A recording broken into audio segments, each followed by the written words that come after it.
అందరికీ నమస్కారం. ఈరోజు కథ పెళ్లి పుస్తకం ఎపిసోడ్ నెంబర్ 6.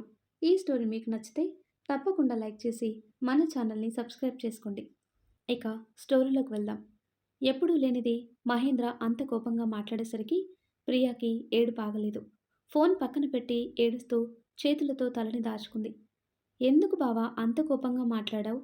నేనేం చేశానని అంత చిరాగ్గా మాట్లాడావు అని అనుకుంటూ ఉంటుంది.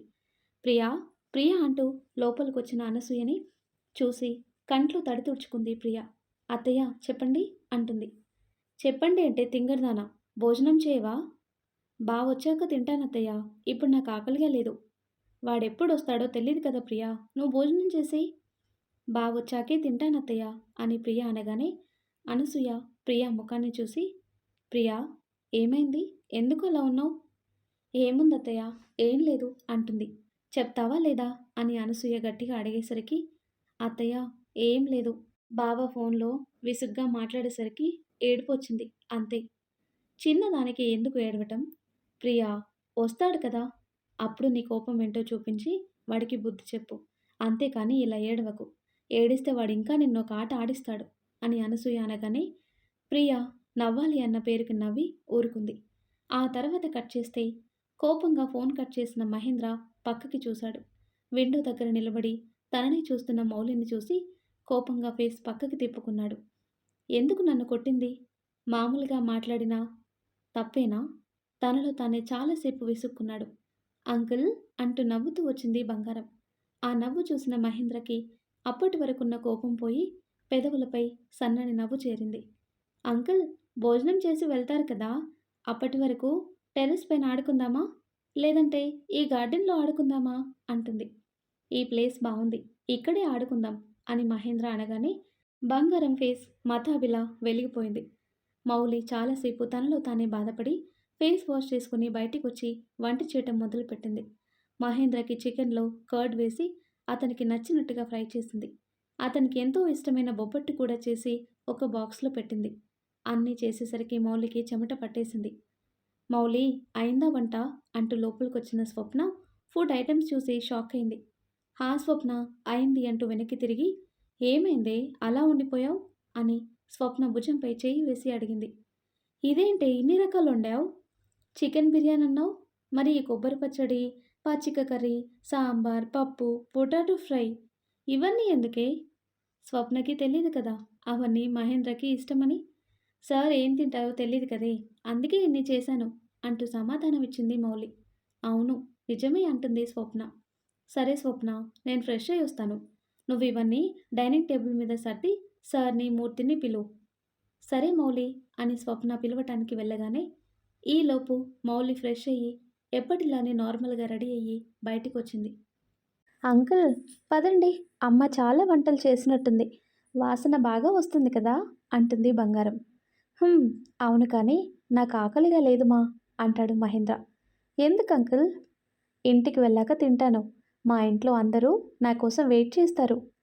అదేంటి అంకుల్, నాతో కలిసి భోజనం చేస్తానని చెప్పారు కదా, మరి ఇప్పుడెందుకు ఇలా అంటున్నారు అని బంగారం డల్గా అడిగేసరికి మహేంద్ర మౌలి మీద కోపం బంగారం మీద చూపించటం ఎందుకని కోపం తగ్గించుకొని సరే పద వస్తాను అని మహేంద్ర అనగానే బంగారం ముఖం వెలిగిపోయింది. బంగారాన్ని ఎత్తుకొని లోపలికొచ్చిన మహేంద్ర మౌలిని చూసి గుమ్మం దగ్గరే ఆగిపోయాడు. సింపుల్గా రెడీ అయినా ఆమె ఎంతో అందంగా ఉంది. రండి సార్ అని స్వప్న పిలవగానే మహేంద్ర ఈ లోకంలోకి వచ్చి డైనింగ్ టేబుల్ దగ్గర కూర్చున్నాడు.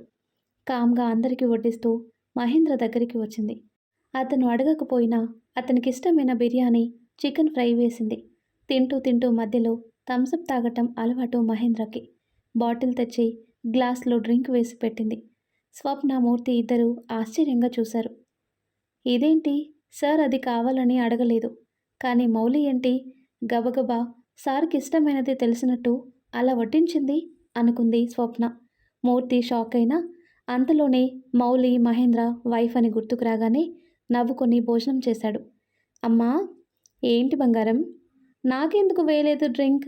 నీకు తెలుసు కదా నేను బిర్యానీ తింటే మధ్య మధ్యలో డ్రింక్ తాగుతానని, మరెందుకు వేయలేదు అని కోపంగా అడిగింది బంగారం. బంగారం మాటలకి మౌలి కంగారుగా మహేంద్రని చూసింది. మహేంద్ర ఫేస్ కట్ చూస్తేనే అర్థమవుతుంది. అతని ముఖంలో ఎన్నో ప్రశ్నలు మొదలయ్యాయి. ఏంటి? బిర్యానీ తిన్నప్పుడు నువ్వు డ్రింక్ తాగుతావా? అంటాడు. హా అంకుల్, మీరెలా తాగుతున్నారో నేను అలాగే తాగుతాను అంటుంది. బంగారం అడుగుతుంది కదా, మరెందుకు డ్రింక్ ఇవ్వలేదు? సూటిగా అడిగాడు మహేంద్ర. హాఫ్ గ్లాస్ ఇస్తే ఊరుకోదు సార్. గ్లాస్ నిండా వేసినా తాగేస్తుంది. ఆ తర్వాత తనకి జలుబు చేసి నీరసపడుతుంది. అందుకే తనకి వేయలేదు అంటుంది. మరి నాకెందుకు వేసావు డ్రింక్? నాకు కోల్డ్ చేస్తుంది కదా అని గొంతు సవరించుకుంటూ అన్నాడు. మహేంద్ర మాటలకి మౌలికి ఎక్కడలేని కోపం వచ్చింది. అంటే మీకు డ్రింక్ ఇష్టమేమో అని వేశాను సార్ అంటుంది. ఇష్టం కానీ ఇప్పుడు నాకొద్దు అంటాడు. ఎందుకు సార్? బంగారానికి డ్రింక్ వేస్తేనే నేను తాగేది మొండిగా అన్నాడు. మహేంద్ర మాటలకి బంగారం ఉబ్బి తబ్బిబ్బైపోయింది. మౌలి ఇంకా ఏం మాట్లాడలేక బంగారానికి కొంచెం డ్రింక్ వేసింది. వాళ్ళ ముగ్గురిని అలా చూడగానే మూర్తి ఎంతగానో సంతోషించాడు. చూడటానికి 2 కళ్ళు సరిపోవటం లేదు. కానీ ఎందుకు మీ ఇద్దరు విడిపోయారో నాకు అర్థం కావటం లేదు అనుకుని, మౌలి నువ్వు కూడా భోజనం చేయమా అంటాడు. లేదు బాబాయ్, తర్వాత తింటాను. ఇప్పుడు తింటే ఏమైంది? వాటర్ తాగుతూ అడిగాడు మహేంద్ర. అందరూ తిన్నాక తింటాను సార్ అని అందరికీ ఏం కావాలో తనే వడ్డించి అక్కడే ఉన్న చైర్లో కూర్చుంది. మహేంద్ర కడుపు నిండా భోజనం చేసి హ్యాండ్ వాష్ చేసుకున్నాడు. నాప్కిన్ అతని చేతికిస్తూ ఇప్పటికే లేట్ అయింది కదా, ఇంక వెళ్ళండి అని ఎవరికీ వినిపించకుండా ఎంతో మెల్లిగా అంది మౌలి. ఎక్స్ట్రాలు చేయటం మానేసి ముందు మెక్కు అని బంగారాన్ని ఎత్తుకొని నేరుగా మౌలి రూమ్కి వెళ్ళాడు. స్వప్న షాక్గా చూసింది. మూర్తి వెంటనే అలర్ట్ అయ్యి మహేంద్ర వెనకే పరుగు తీశాడు. అంకుల్, మీరిక్కడే ఉంటారా? ఈ రోజు నైట్కి ఇక్కడే పడుకుంటాను. అవునా అంటూ నొసలు చిట్లించి, అంకుల్ నిజం చెప్పండి, మీరు బిజినెస్ మ్యానా లేదంటే పిల్లల్ని ఎత్తుకుపోయే దొంగలా?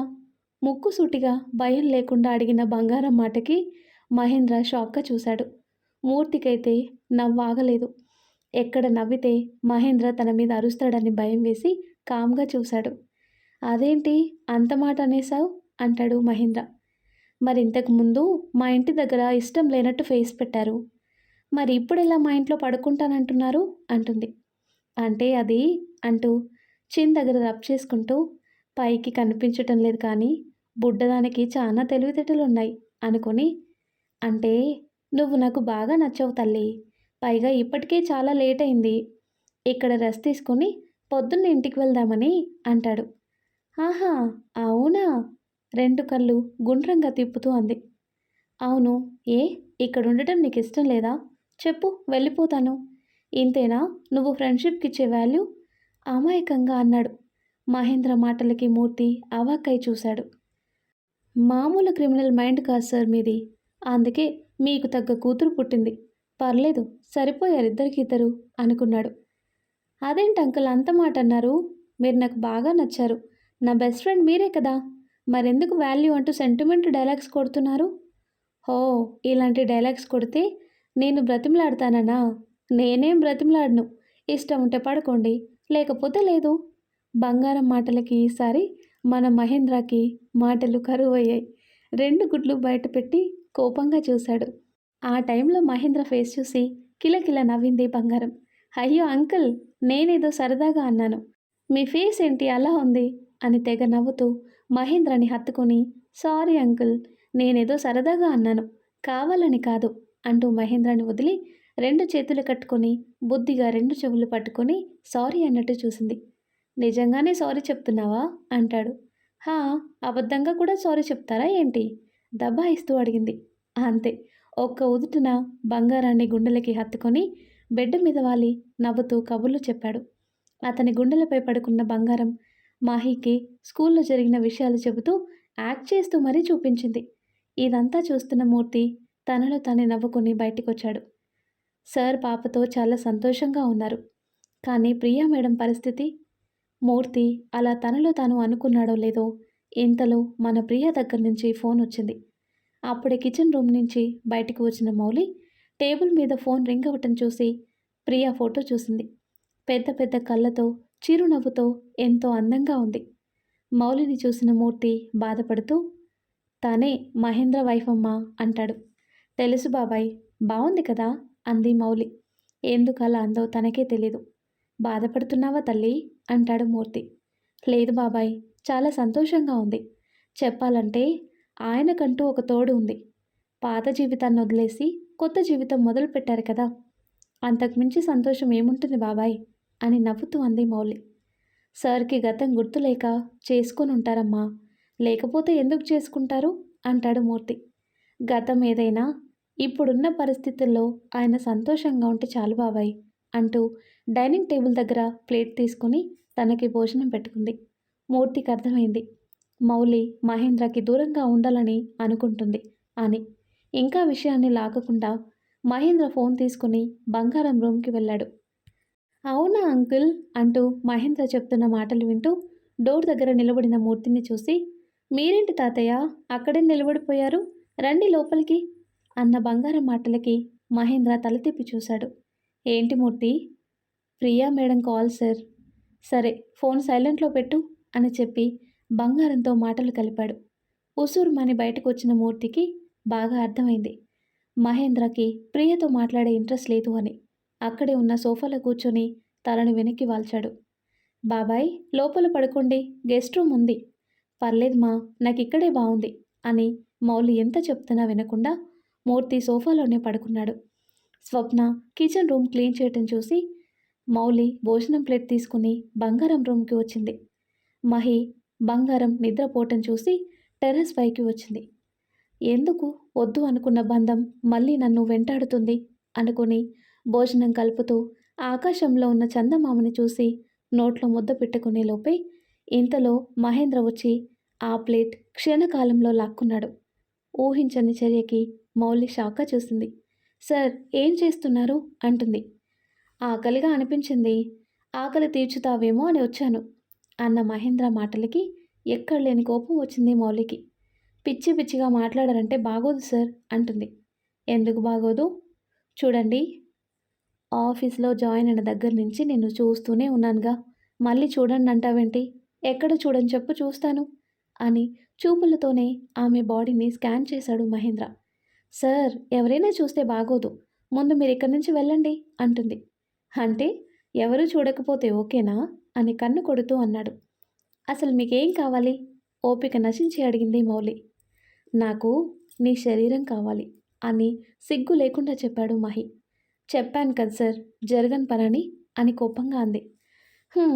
నీకు నాకు ఎప్పుడు ఉండేదే కానీ ముందు ఆ ప్లేట్ ఇవ్వు అని ఆమె చేతిలో భోజనం ప్లేట్ లాక్కొని మౌలి షాక్ నుండి తేరుకునే లోపే ఆమెకి భోజనం తినిపించాడు. అతను చేసిన పనికి బిక్కముఖం వేసుకుని చూసింది. కోప్పడినా ప్రయోజనం ఉండదు, తిట్టినా లాభం లేదు అని నిస్సహాయంగా తింటూ చూస్తూ ఉండిపోయింది. ఏంటి, చంపేయాలి, కసి తీర కొట్టాలన్నంత కోపం వస్తుందా అని అడుగుతాడు. వచ్చినా నేనేం చేయలేను కదా అంటుంది మౌలి. నిజంగానే నువ్వు నన్ను ఏం చేయలేవే బొమ్మాలి అని భోజనం తినిపించి వాటర్ పట్టించి హ్యాండ్ వాష్ చేసుకున్నాడు. సార్ ఎప్పుడు వెళ్తారింటికి అని కోపంగా అడిగింది. తెల్లారాక వెళ్తాను మొహమాటం లేకుండా అన్నాడు. అక్కడ మీకోసం మీ ఫ్యామిలీ అంటూ మాటలు ఆపేసింది. అప్పటికే ఆమె ఒడిలో మహి తాపీగా పడుకొని సెటిల్ అయ్యాడు. మౌలి ఇంకా అతన్ని కదిలించలేదు. కదిలినా కుమ్మరి పురుగుని కదిపినట్టు అవుతుందని మౌనంగా ఉండిపోయింది. ఏం మాట్లాడవా? కళ్ళు మూసుకొని అన్నాడు. సార్ మిమ్మల్ని ఒకటి సూటిగా అడుగుతాను, నిజం చెప్పాలి అంటుంది. చెప్పు అంటూ సూటిగా చూశాడు. మీరు నా విషయంలో మాత్రమే ఎందుకు ఇలా ప్రవర్తిస్తున్నారు? అంటే నాకు తెలుసు మీకు అమ్మాయిల పిచ్చి ఉందని. మరి నాకు పెళ్ళయి పాప కూడా ఉంది కదా, తప్పు అని తెలిసి కూడా ఎందుకు అంటుంది. ఏమో, నిన్ను ఫస్ట్ టైం ఆఫీస్లో చూశానా, అప్పుడే అనిపించింది నీతో సుఖం పొందాలని. ఆ రోజునే కాదు, ఎందుకో ప్రతిరోజు నీతో టైం స్పెండ్ చేయాలని అనిపిస్తుంది. ఎందుకన్నది నాకు తెలీదు అని ఆమె ఒడిలోనే భుజాలు ఎగరేస్తూ అన్నాడు మహేంద్ర.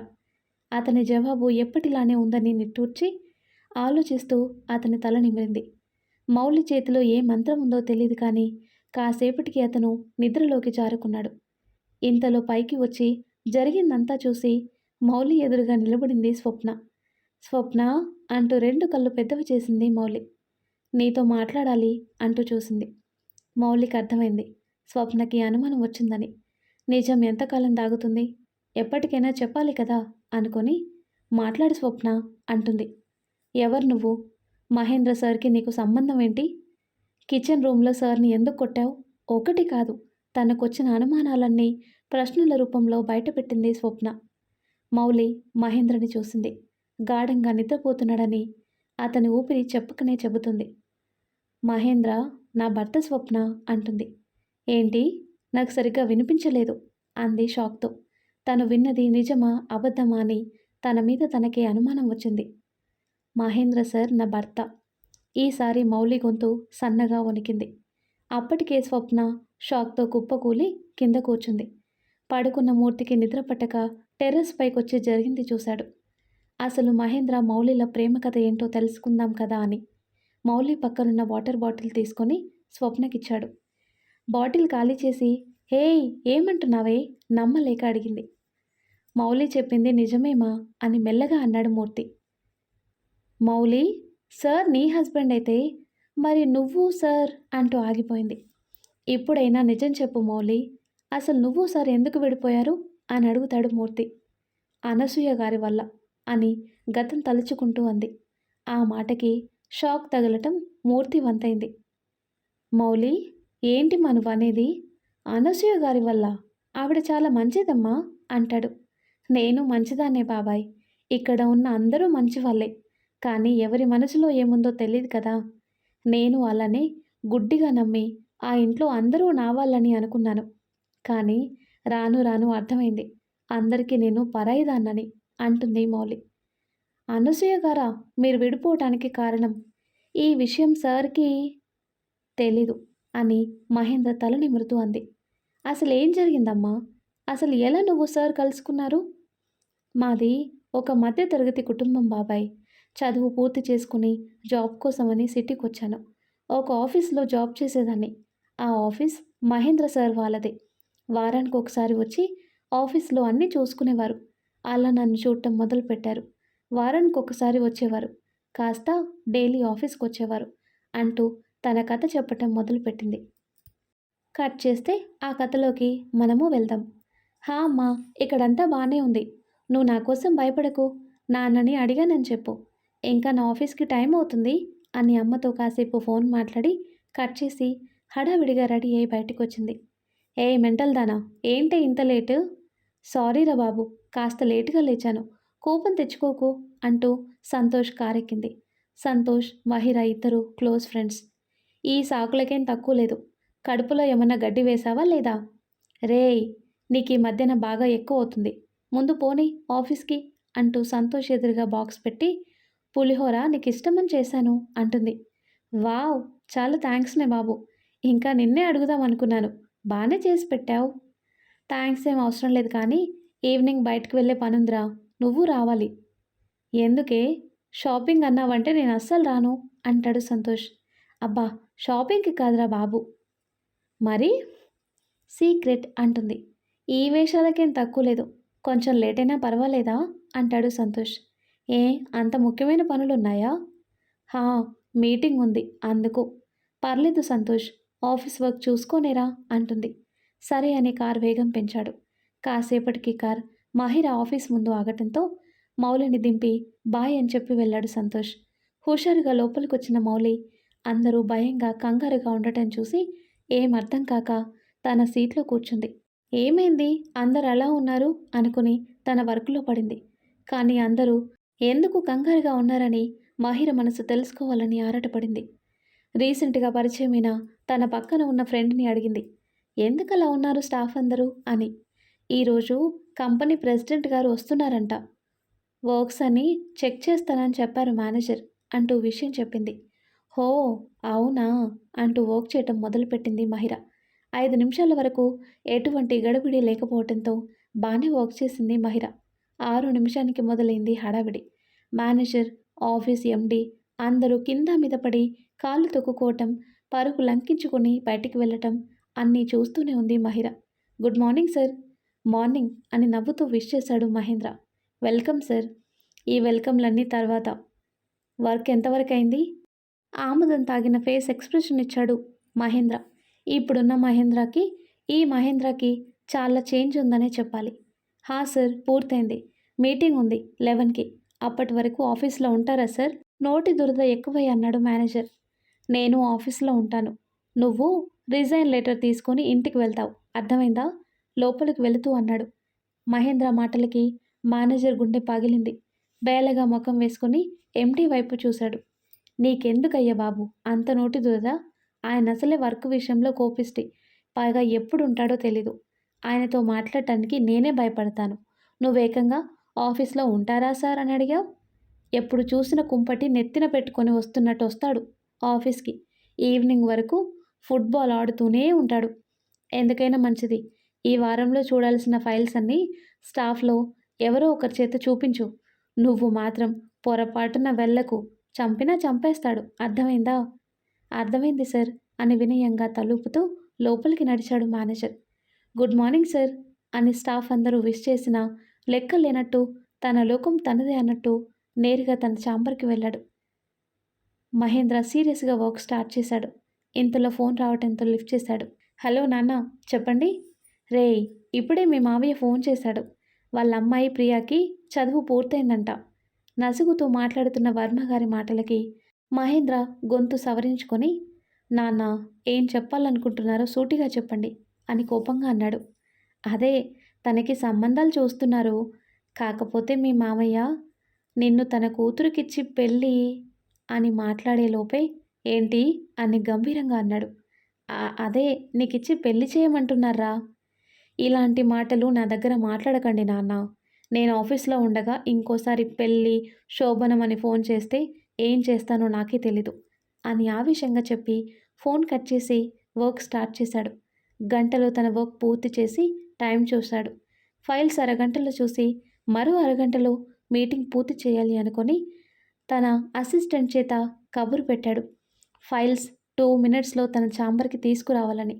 ఆ వార్త మేనేజర్ చెవిలో పడగానే అతని ఫాస్ట్గా కొట్టుకుంటున్న గుండె ఒక్కసారిగా ఆగి మళ్ళీ కొట్టుకోవటం మొదలుపెట్టింది. ఇప్పుడు నేనేమాత్రం వెళ్ళినా నా జాబ్ పోతుంది, ఇది మాత్రం పక్కా అనుకుని గబగబా పరుగున స్టాఫ్ దగ్గరికి వచ్చాడు. అందరూ దీనంగా ముఖం పెట్టారు. మా వల్ల కాదు అన్నట్టు. ప్లీజ్ నన్ను కాపాడండి అని ఏడుపు ముఖం పెట్టుకొని అడిగాడు మేనేజర్. అందరూ మేం వెళ్ళము అని చేతులెత్తేయటంతో మేనేజర్ అందరి వైపు చూపులతోనే అగ్నిబాణాలు విసురుతుండగా మహిర మీద అతని చూపు పడింది. ఈ అమ్మాయి కొత్తగా జాయిన్ అయింది కదా, ఈసారికి మహిరని పంపిద్దాం అని ఫైల్స్ అన్నీ తీసుకుని మహిర ముందు పెట్టాడు. ఏంటి సార్ అని ఏమర్థం కాక అడిగింది. వీటిని ఫైల్స్ అంటారమ్మా. ఈరోజు నువ్వే సార్ దగ్గరికి తీసుకుని వెళ్ళాలి. మేనేజర్ అలా ఆర్డర్ వేయగానే స్టాఫ్ అందరూ మహిరని జాలిగా చూశారు. వద్దు మహి, వెళ్ళొద్దు అంటూ అందరూ సైగలు చేశారు. ఆ సైగలు చూసిన మేనేజర్ అందరి వైపు కోపంగా చూశాడు. మహిరా, నువ్వు వాళ్ళని పట్టించుకోకు, కానీ నువ్వు ముందు వెళ్ళు. ప్లీజ్ తల్లి, నీకు దండం పెడతాను. టైం అవుతుంది.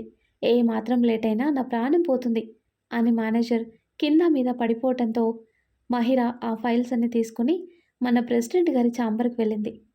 ఆమె పర్మిషన్ అడిగేలోపే మహేంద్ర తన వాచ్ చూసుకొని, నేను 2 నిమిషాల్లో ఫైల్స్ తీసుకొని రమ్మంటే ఎక్స్ట్రా 3 నిమిషాలు తీసుకున్నారు.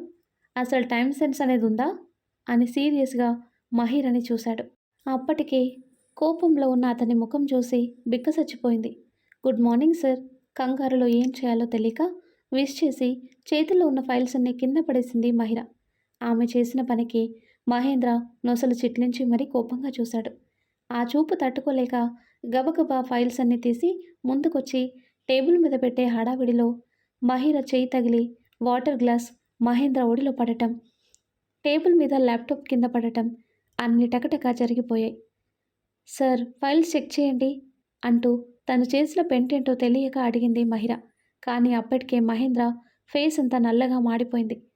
మహిర తను చేసిన పని చూసి 2 గుడ్లు పెద్దవి చేసి మరి చూసి మాటరాని మూగదై చివరికి పేషెంట్లా నీరసంగా చూసింది. ఇప్పుడు వీడి చేత తిట్లు తినాలా? అనవసరంగా ఫైల్స్ పట్టుకొని వచ్చాను. అప్పటికే స్టాఫ్ అందరూ చెప్తూనే ఉన్నారు. నేనే సోషల్ సర్వీసింగ్, హెల్పింగ్ నేచర్ అని నాకు నేనే ఎంకరేజ్ చేసుకుని మరీ వచ్చాను అని తనని తానే బండబూతులు తిట్టుకొని, సారీ సార్, ఏదో కంగారులో అలా జరిగిపోయింది, అంతేకాని కావాలని చేయలేదు అని తన చున్నీతో మహేంద్ర వైట్ కోటు తుడిచి షాక్ అయింది. కొత్త చున్నీ రంగు లైట్గా కోటుకి అంటుకోవటంతో మహిర గుండె కిందికి జారిపోయింది. వంటి నిండా చెమట పట్టేసింది. కంట్లో నీళ్లు జలపాతంలా కారిపోతున్నాయి. మహేంద్ర కాలు మీద కాలు వేసుకొని కోటు విప్పి చైర్లో పడేసి సీరియస్గా మహిరని చూశాడు. ఆమెని ఏమని తిట్టాలో అర్థం కాలేదు అతనికి. ఒక్కో ఫైల్ ఓపెన్ చేసివ్వు అని ఎంతో కూల్గా చెప్పాడు. తను విన్నది నిజమా లేదంటే కలనా అర్థం కాలేదు మహిరాకి. తిట్లో తిడతాడనుకున్న మనిషి ఇంత కూల్గా మాట్లాడేసరికి షాక్ అయ్యి అంతలోనే తేరుకొని ఒక్కో ఫైల్ అందించింది. ఆ ఫైల్స్ అన్నీ చెక్ చేసి మహేంద్ర సైన్ చేసేసరికి గంట దాటింది. ఇంకా ఏమన్నా ఫైల్స్ ఉన్నాయా? చేతిలో ఉన్న పెన్ అటూ ఇటూ ఆడిస్తూ అన్నాడు. లేవు సార్ అంటుంది. సరే వెళ్ళు అంటాడు. థ్యాంక్స్ సార్ అని ఫైల్స్ అన్నీ తీయబోతూ ముందుకు పడిపోయింది. ఫైల్స్ మీద మహేంద్రకి నవ్వొచ్చింది ఆమె కంగారు చూసి. సారీ సార్ అని ఫైల్స్ అన్నీ గబగబా తీసుకుని మహేంద్ర వైపు చూసింది. ఏంటి అంటాడు. మీ కోట్ ఇవ్వండి సార్, వాష్ చేసి ఐరన్ చేసి తెస్తాను అని భయంగానే అడిగింది. అవసరం లేదు అన్నాడు. పర్లేదు సార్, నేనే మీ కోట్ పాడు చేశాను కదా, వాష్ చేసి తెస్తాను అని రిక్వెస్టింగ్గా అడిగింది. ఆమె మాటకి కాదనలేకపోయాడు. వద్దు అన్న చేతులు పట్టుకొని మరీ బ్రతిమలాడి ఎక్కడైతే తన మీద పడుతుందో అన్న భయం వేసి తన కోట్ ఇచ్చాడు. మీరు నెక్స్ట్ వీక్ వస్తారు కదా సార్, అప్పుడు ఇస్తాను అంది. అంటూ తలూపాడు. మహిర ముందుకు వెళుతూ తన చున్నీ సరిగ్గా సమానంగా వేసుకోకపోవటంతో కాలుకు తగిలి నేల మీద పడింది. ఫైల్స్ అన్నీ తన ముఖం మీద పడ్డాయి. ఆ సీన్ మిస్ అవ్వకుండా మహేంద్ర చూడటంతో అతనికి నవ్వు ఆగలేదు. ఎంత ఆపుకుందామనుకున్నా 2 భుజాలు ఊపుతూ ఎంతో గట్టిగా నవ్వాడు. ఎంతలా అంటే నవ్వలేక పాపం కడుపు పట్టుకుని పడి నవ్వుతూ చివరికి మహేంద్ర కంట్లో నీళ్ళొచ్చాయి. పైకి లేపటానికి కూడా ఓపిక లేదు మహిరకి. ఫైల్స్ అన్నీ మీద పడటంతో లేవలేక నానా అవస్థలు పడింది. మహి నవ్వుతూ పైకి లేచి ఆమెకి షేక్ హ్యాండ్ ఇచ్చాడు. హమ్మయ్య అంటూ పైకి లేచి సారీ సార్ అని భయంగా చూసింది. కానీ మహేంద్రకి నవ్వు ఆగటం లేదు. చూస్తుంటే మన మహిర అతని కంటికి కంగారు పుల్లమ్మలా కనిపించింది. అతను నవ్వును చూసిన మహిరకి కోపం వచ్చింది. ఎలా నవ్వుతున్నాడో చూడు, ఏదో ఒకరోజు వీడు పడకుండా ఉంటాడా, అప్పుడు నేను నవ్వకుండా ఉంటానా అనుకుని థ్యాంక్ యూ అని చెప్పి బయటకు వచ్చింది. వెళ్తున్న ఆమెని చూసి నవ్వు ఆపుకొని తన చైర్లో కూర్చున్నాడు. మహిర విషయం పక్కన పెట్టి పని రాక్షసుడు అవతారం ఎత్తి సీరియస్గా వర్క్లో మునిగారు. ఈవినింగ్ వరకు వర్క్తో అందరికీ ఊపిరాడకుండా చేశాడు. ఏడుపొక్కటి తక్కువ అందరికీ. మీటింగ్ మీద మీటింగ్ పెట్టి దుమ్ము దులిపి తన ఛాంబర్కి వచ్చాడు. ఆఫీస్ టైం పూర్తవటంతో తన ఫోన్ చూసుకుంటూ బయటకు వచ్చాడు. అప్పటికే స్టాఫ్ అందరూ గూట్లో ఉన్న పక్షులు ఒకేసారి ఎలా బయటికి ఎగురుతాయో అలా ఒక్కొక్కరు స్వేచ్ఛగా బయటికి వెళ్ళారు. మన మహేంద్ర వర్క్లో అలా ఉంటాడని ముందే అందరికీ తెలుసు, ఒక్క మహిరాకి తప్ప. బయటకు వచ్చిన మహిర పార్కింగ్ ప్లేస్లో ఉన్న స్టెప్స్ దగ్గర కూర్చుని నడుం మీద చేయి వేసుకుని, దేవుడా, నా జీవితంలో ఇలాంటి వాడిని ఎక్కడ చూడలేదు. ఇంత పని రాక్షసుడేంటి, ఎవరితో వస్తుందో తెలియదు కానీ 2 రోజులకి బాయ్ చెప్పేస్తుంది అని ఉడుక్కుంటూ అంది. ఎందుకంటే తను లోపల పడిపోవటం అన్ని విషయాలు స్టాఫ్కి చెప్పి మరీ డైలాగ్స్ వేయించుకుంది. తన తింగరి తెలివితేటలకి ఈ రకంగా తిట్టుకుంది మహిర. ఫోన్ మాట్లాడుతూ బయటకు వచ్చిన మహేంద్ర పార్కింగ్ ప్లేస్లో మహిర కూర్చోవటం చూసి ఆశ్చర్యపోయాడు. ఈ కంగారు మిషన్ అంటే ఇక్కడ కూర్చుంది. సార్, కార్ స్టార్ట్ చేయమంటారా? 1 మినిట్ అని పెద్ద అడుగులతో మహిర దగ్గరికి వచ్చాడు. ఉసూరుమంటూ తలెత్తి మహేంద్రని చూసి షాక్ అయింది. గుడ్ నైట్ సార్, చిచి గుడ్ మార్నింగ్ సార్, చచ్చా అంటూ ఏడుపు ముఖం పెట్టుకొని టైం చూసింది.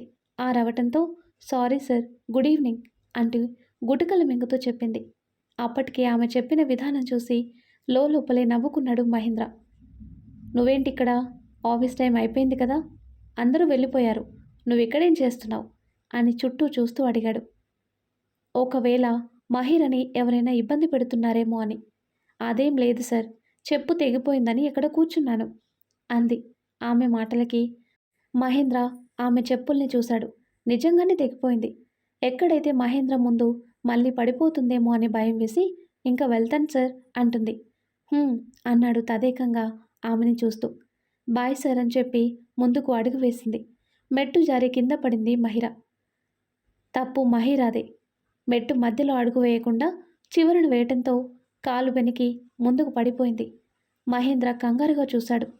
టైం బాగుండి తనకి దెబ్బలు తగలపోవటం చూసి ఊపిరి పీల్చుకున్నాడు. ఎందుకంత కంగారు నీకు? చూసుకొని నడవచ్చు కదా ఆమెకి చేయి అందిస్తూ సీరియస్గా అన్నాడు. సారీ సార్, నేను చూసుకోలేదు అని పైకి లేచింది. ఎప్పుడు చూసినా ఇలానే పడుతూ ఉంటావా? నీకు నడవటం రాదా? ఈడియట్లా బిహేవ్ చేస్తున్నావు అన్న మహేంద్ర మాటలకి ఎక్కడలేని కోపం వచ్చింది మహిరాకి. ఏ తప్పు లేకపోయినా తనని ఈడియట్ అన్నందుకు. చూడండి సార్, నన్ను ఈడియట్ అన్నారంటే బాగోదు చెప్తున్నా అని వేలు చూపిస్తూ అంది. కళ్ళు నెత్తిన పెట్టుకుని నడిస్తే ఈడియట్ అనక ఏమంటారు? ఎందుకో మహిర కంగారు ఆమె మాటలు చూసి ఆమెతో ఎలా అయినా గొడవ పడాలని ఫిక్స్ అయ్యాడు మహేంద్ర. రాస్కెల్ అంటూ చూపుడు వెళ్ళి చూపిస్తూ, నువ్వు బాస్ అని నాకు తెలుసు. ఆఫీస్లో మాత్రమే బాస్వి, బయట కాదు. నోటికొచ్చింది తిడితే మాత్రం ఊరుకోను, అర్థమైందా అని నెత్తిగా మాట్లాడింది. నీకు కంగారే అనుకున్నాను, నత్తి కూడా ఉందా అని వెటకారంగా అన్నాడు. అసలేంటి సార్ మీరు? ఎందుకు నాతో గొడవ పెట్టుకుంటున్నారు? నేనెలా ఉంటే మీకెందుకు, పడిపోతే మీకెందుకు అని ఏడుస్తూ అంది. ఆమె ఫేస్ చూడగానే పిచ్చి నవ్వొచ్చింది మహేంద్రకి. అప్పటికే ఇదంతా దూరం నుంచి చూస్తున్న కార్ డ్రైవర్ ఆశ్చర్యంగా చూశాడు. అమ్మాయిల వైపు కన్నెత్తి చూడని మహేంద్రవర్మ ఈ రోజున మహిళతో గొడవ పడేసరికి ఒకంత షాక్గానే ఉంది. ఇది నా ఆఫీస్, ఇక్కడ ఎవరికి ఏమైనా నాదే బాధ్యత. నువ్వు ఇలా చీటికి మాటికి కింద పడి నడుం విరగొట్టుకుంటే ఎవరిది రెస్పాన్సిబిలిటీ అని కోపంగా అన్నాడు. అందుకని నన్ను ఈడియట్ అంటారా? నేను కాదు ఈడియట్, మీరే ఈడియట్ అని ఏడుస్తూ తన బ్యాగ్ తీసుకుని బయటికి వెళ్ళింది. వెళ్తున్న ఆమెను చూసి తనలో తానే నవ్వుకున్నాడు. ఆ తర్వాత కట్ చేస్తే, విషయం చెప్పారా వాడికి? కాఫీ కప్ వర్మ గారి చేతికి అందిస్తూ అడిగింది అనసూయ. ఎక్కడడిగాను? వాడసలు పెళ్లి టాపిక్ మాట్లాడనిస్తేనే కదా అని కాఫీ సిప్ చేస్తూ అన్నారు. అంటే మీరు విషయం చెప్పలేదా? ఇప్పుడు ప్రియా వాళ్ళ అమ్మ నాన్న వస్తున్నారు, ఏమని సమాధానం చెప్పాలి అను అని కోపంగా చూశారు వర్మగారు.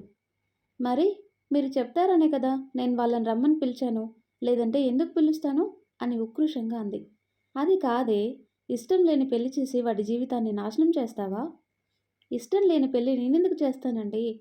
అయినా ప్రియకేం తక్కువని? అందంలోనూ గుణంలోనూ అసలు తనకు పోటీ అంటూ ఎవరూ రారు అని గొప్పగా చెప్పింది తన మేనకోడల కోసం. అను, నాకు తెలుసు ప్రియ ఎంతో మంచి పిల్ల అని, కానీ వాడికి ఇష్టం లేనిదే ఇప్పుడున్న పలంగా కట్టపెట్టేయాలి అంటే ఎలా? కొంచెం కూడా ఆలోచించవా? ఆవేశంగా అన్న వర్మగారి మాటలకి అనసూయ ఏం మాట్లాడలేదు. తన అన్న వదినలు వచ్చాక ఏదో రకంగా మహేంద్రని ఒప్పించి పెళ్లి చేయాలని మనసులోనే పట్టుపట్టింది. మరి ఆ తర్వాత ఏం జరుగుతుందో నెక్స్ట్ వీడియోలో తెలుసుకుందాం. ఎంతో ఇంట్రెస్టింగ్గా ఉంటే ఈ స్టోరీ నెక్స్ట్ పార్ట్స్ కోసం ఈ వీడియో లైక్ చేసి మన ఛానల్ని తప్పకుండా సబ్స్క్రైబ్ చేయండి. Thanks for watching.